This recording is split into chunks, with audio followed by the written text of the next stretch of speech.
I love this place. Thank you all for coming out in the rain, the pouring rain. We're going to make this worth it for you. President and graduates of the greatest university in the world,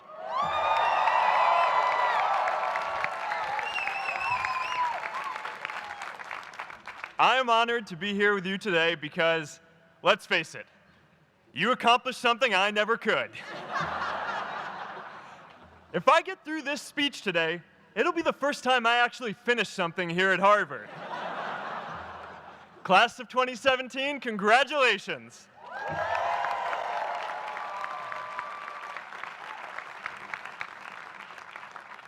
Now, I'm an unlikely speaker today, not just because I dropped out, but because we're technically in the same generation.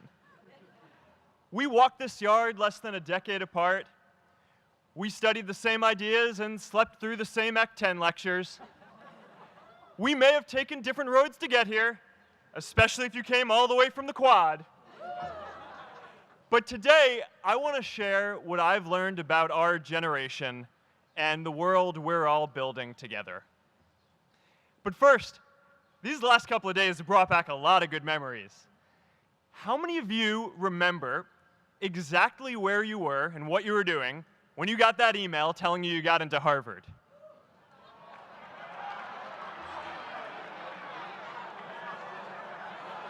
I was playing the video game Civilization, and I ran downstairs and got my dad, and for some reason, his first reaction was to video me opening the email. That could have been a really, really sad video. But I swear, getting into Harvard is the thing my parents are most proud of me for. My mom is nodding. You all know what I'm talking about. Look, guys, it's tough to beat this. You'll see when you get out there. How many of you remember your first lecture here at Harvard? Mine was Computer Science 121 with the incredible Harry Lewis. Harry. I was running late for class, so I threw on a t-shirt, and I didn't realize until afterwards that I put it on inside out and backwards, and my tag was sticking out the front. I couldn't figure out why no one in class would talk to me. Except for this one guy, KX Jin. He just went with it. We started doing our problem sets together, and now he runs a big part of Facebook. And that, class of 2017, is why you should be nice to people.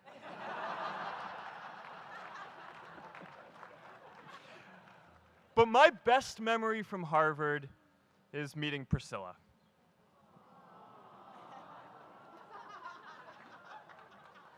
I had just launched this prank website, FaceMash, and the ad board wanted to see me. Everyone thought I was going to get kicked out.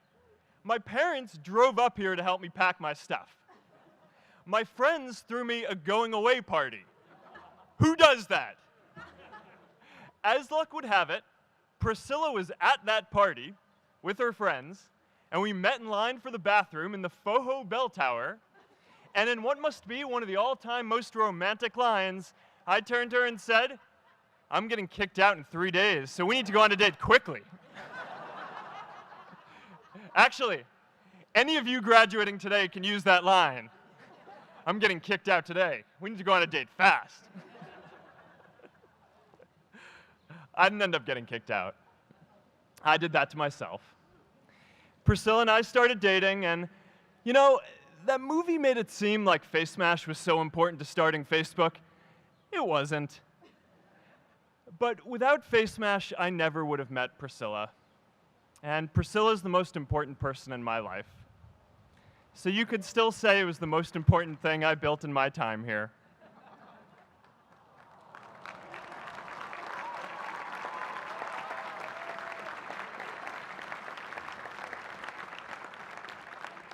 We have all started lifelong friendships here, and some of us even families. That's why I'm so grateful to this place. Thanks, Harvard.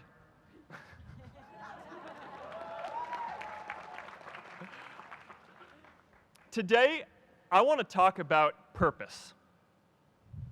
But I'm not here to give you the standard commencement about finding your purpose. We're millennials. We try to do that instinctively. Instead, I'm here to tell you that finding your purpose isn't enough. The challenge for our generation is to create a world where everyone has a sense of purpose.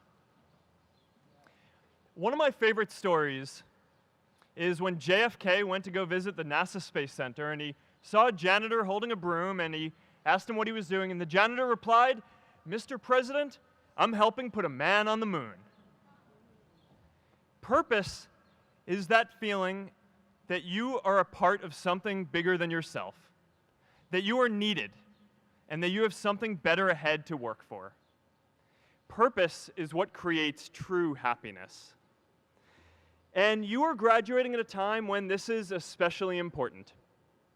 When our parents graduated, that sense of purpose reliably came from your job, your church, your community. But today, technology and automation are eliminating many jobs.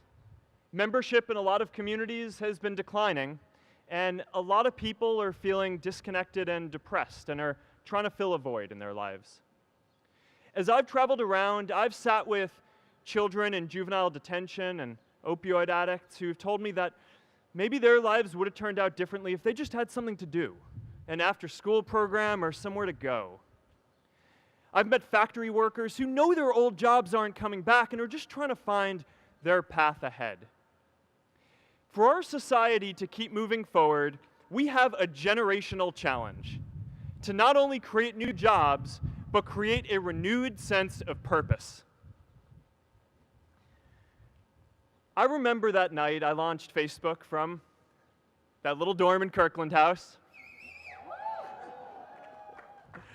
I went to Noakes with my friend KX, and I remember telling him clearly that I was excited to help connect the Harvard community, but one day someone would connect the whole world. The thing is, it never even occurred to me that that someone might be us. We were just college kids. We didn't know anything about that. There were all these great big technology companies with all these resources, and I just assumed one of them would do it. But this idea was so clear to us that all people want to connect. So we just kept working on it, day after day after day. And I know that a lot of you are going to have your own stories just like this. A change in the world that seems so clear that you are sure someone else is going to do it. But they're not. You will. But it's not enough to have that purpose yourself. You also have to create a sense of purpose for others. And I found that out the hard way. You see, my hope was never to build a company. I wanted to have an impact. And as all these people started joining us, I just assumed that that's what they wanted to do too. So I never took the time to explain what it was that I hoped we'd build. A couple years in, some big companies wanted to buy us. I didn't want to sell. I wanted to see if we could connect more people. And we were building the first version of Newsfeed at the time, and I thought, if we could just launch this, it could change how we all learn about the world. Nearly everyone else wanted to sell. Without a sense of higher purpose, this was their startup dream come true, and it tore our company apart. After one particularly tense argument, one of my close advisors told me if I didn't agree to sell the company right now, I would regret that decision for the rest of my life. Relationships were so frayed that within a year or so, every single person on our management team was gone. That was my hardest time leading Facebook. I believed in what we were doing, but I felt alone. And worse, it was my fault. I wondered if I was just wrong, an imposter, a 22-year-old kid who had no idea how things actually worked. Now, years later, I understand that is how things work when there's no sense of higher purpose. So it's up to all of us to create it so we can all keep moving forward together. And today, I want to talk about 3 ways that we can create a world where everyone has a sense of purpose. By taking on big, meaningful projects together, by redefining equality so everyone has the freedom to pursue their purpose, and by building community all across the world. So first, let's take on big, meaningful projects. Our generation is going to have to deal with tens of millions of jobs replaced by automation like self-driving cars and trucks. But we have the potential to do so much more than that. Every generation has its defining works. More than 300,000 people worked to put that man on the moon, including that janitor. Millions of volunteers immunized children around the world against polio, and millions of more people built the Hoover Dam and other great projects. And now it's our generation's turn to do great things. Now I know, maybe you're thinking, I don't know how to build a dam. I don't know how to get 1 million people involved in anything. Well, let me tell you a secret. No one does when they begin. Ideas don't come out fully formed. They only become clear as you work on them. You just have to get started. If I had to know everything about connecting people before I got started, I never would have built Facebook. Movies and pop culture just get this all wrong. The idea of a single eureka moment is a dangerous lie. It makes us feel inadequate because we feel like we haven't had ours yet. And it prevents people with seeds of good ideas from ever getting started in the first place. Oh, and you know what else movies get wrong about innovation? No one writes math formulas on glass, okay? All right? That's not a thing, okay?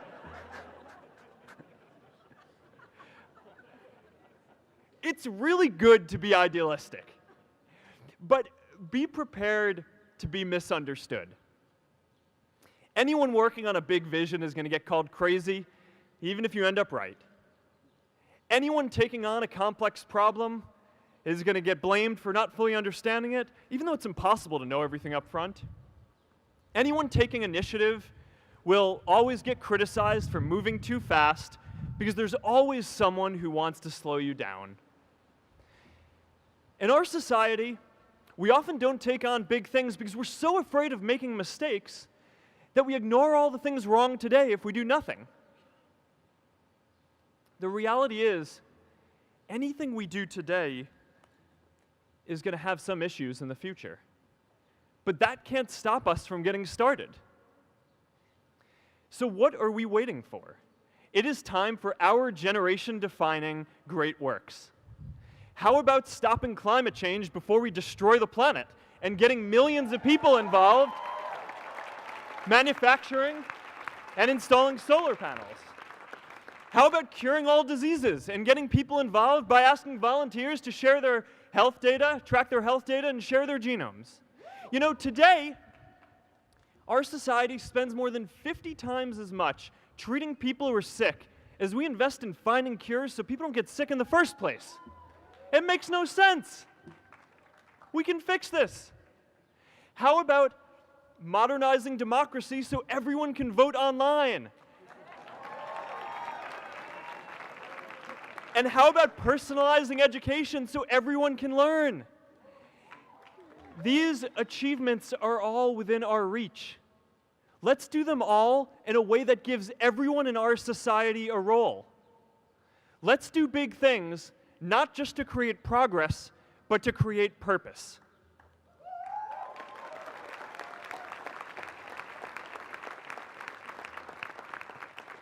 So taking on big, meaningful projects together is the first thing we can do to create a world where everyone has a sense of purpose.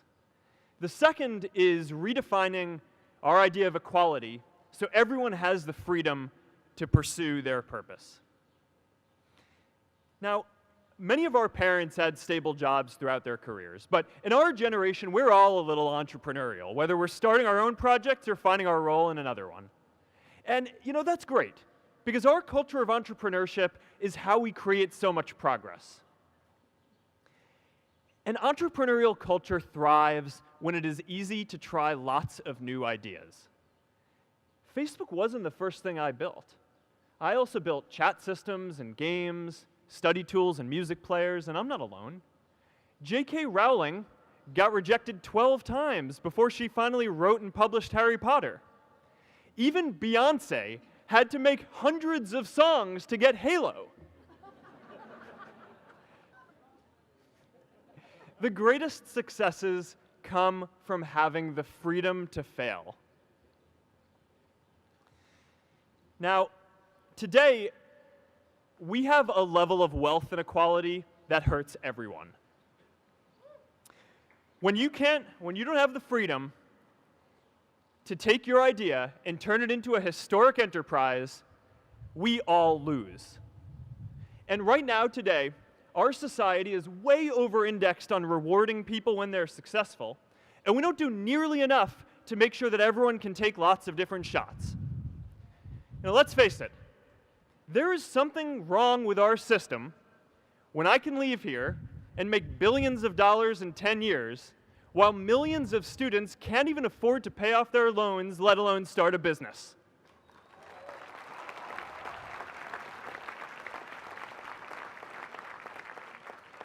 Look, I know a lot of entrepreneurs, and I don't know a single person who gave up on starting a business because they were worried they might not make enough money.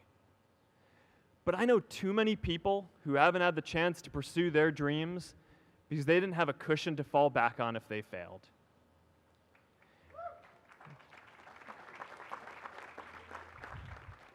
We all know you don't get successful just by having a good idea or working hard. You get successful by being lucky too. If I had to support my family growing up instead of having the time to learn how to code, if I didn't know that I was going to be fine if Facebook didn't work out, then I wouldn't be standing up here today. And if we're honest, we all know how much luck we've had to get to this point in our lives. Every generation expands its definition of equality. Previous generations fought for the vote and civil rights. They had the New Deal and Great Society. And now it's time for our generation to define a new social contract.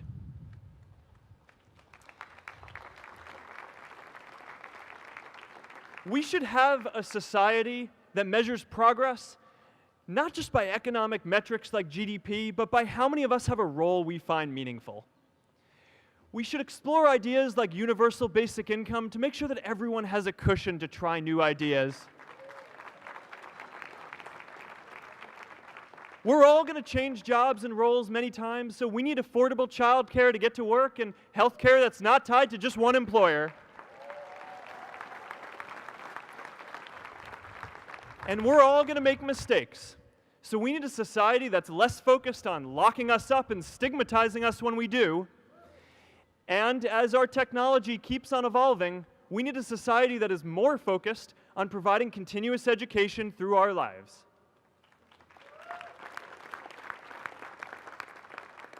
And yes, giving everyone the freedom to pursue purpose isn't going to be free. People like me should pay for it. And a lot of you are going to do really well, and you should too.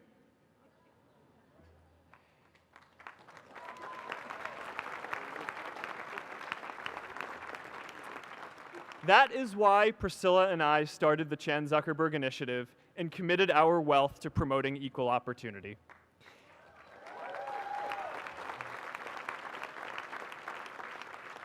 These are the values of our whole generation. It was never a question of if we were going to do this. The only question was when. Millennials are already one of the most charitable generations in history. In just 1 year, more than 3 in 4 US millennials donated to charity, and more than 7 in 10 raised money for another one. But it's not just about giving money. You can also give time. And I promise you, if you just take an hour or two a week, that's all it takes to give someone a hand and help them reach their potential. Now, maybe you're thinking, that's a lot of time. I'm not sure if I have that much time. I used to think that. You know, when Priscilla graduated from Harvard, she became a teacher. And before she'd do education work with me, she told me that I needed to get my own experience teaching a class. At first, I complained. I said, you know, I'm kind of busy. I'm running this company. But she insisted. So I taught an after-school program at the local Boys and Girls Club on entrepreneurship. I taught those kids lessons on product development and marketing, and they taught me what it was like growing up feeling targeted for your race, and what it's like having a family member in prison. I shared stories of my time in school, and they shared their hope that one day they would get to go to college too. For 5 years, I've had dinner with those students every month. One of them even threw Priscilla and me our first baby shower. And next year, they're going to college. Every one of them, first generation in their families. We can all make time to give someone a hand. Let's give everyone the freedom to pursue purpose, not just because it's the right thing to do, but because when more people can turn their dreams into something great, we are all better for it.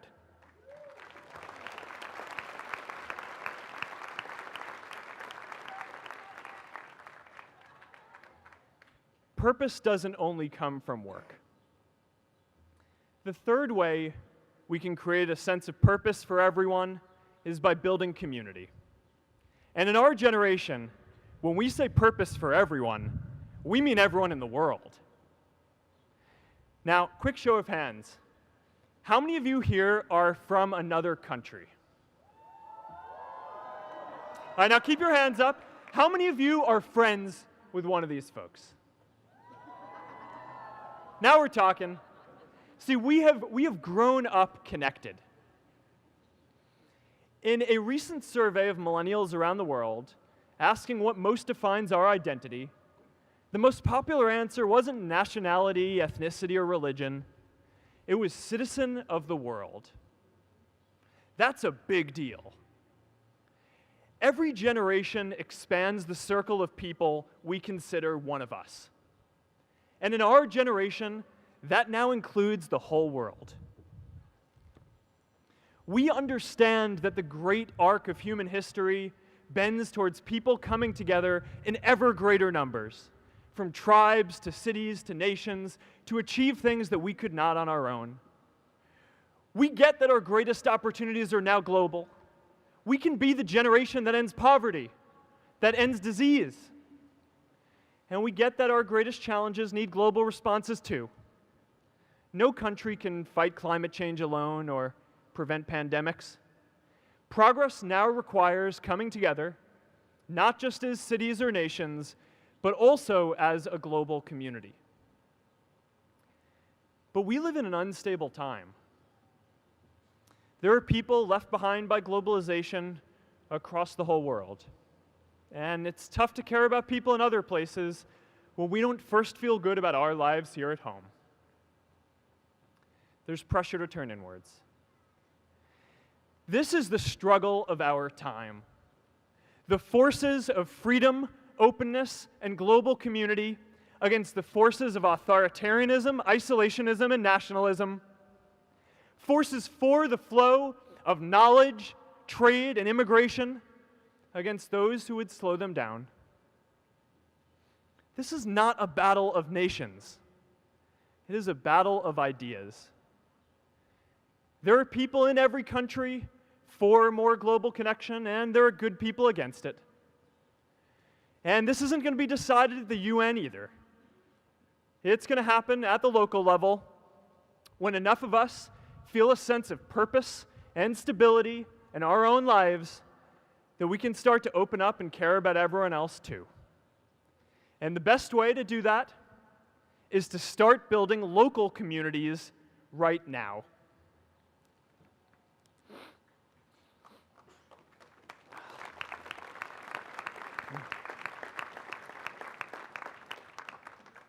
We all get a lot of meaning from our communities. Who here's from Elliott House? How about Lowell? I know you guys found community because you literally live right on top of each other. And Mather? I'll just leave that there. Whether our communities are houses or sports teams, churches, or a cappella groups, they give us that sense that we are a part of something bigger, that we are not alone. They give us the strength to expand our horizons. And that's why it's so striking that over the past few decades, membership in all kinds of communities has declined by as much as 1/4. That's a lot of people who now need to find a sense of purpose somewhere else. But I know that we can rebuild these communities and start new ones because many of you already are. I met Agnes Segoye, who's graduating today. Agnes, where are you?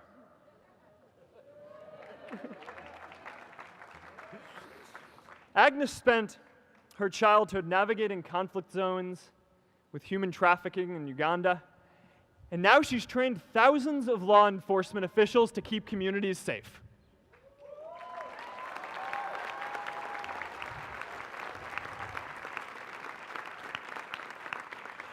I met Kayla Oakley and Neha Jain, who are graduating today too. Stand up, guys.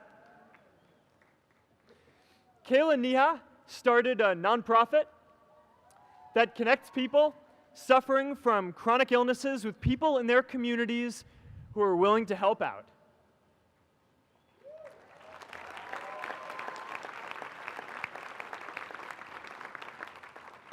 And I met David Razu Aznar, who's graduating from the Kennedy School today. David, stand up. David is a former city councilor who fought to make Mexico City the first Latin American city to pass marriage equality, even before San Francisco.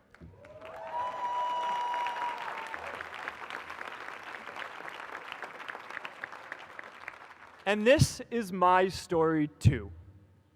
A student in a dorm, connecting one community at a time and keeping at it until one day we can connect the whole world. Change starts local. Even global change starts small with people like us. In our generation, the struggle of whether we connect more, whether we achieve our greatest opportunities, comes down to this: your ability to build communities and create a world where every single person has a sense of purpose.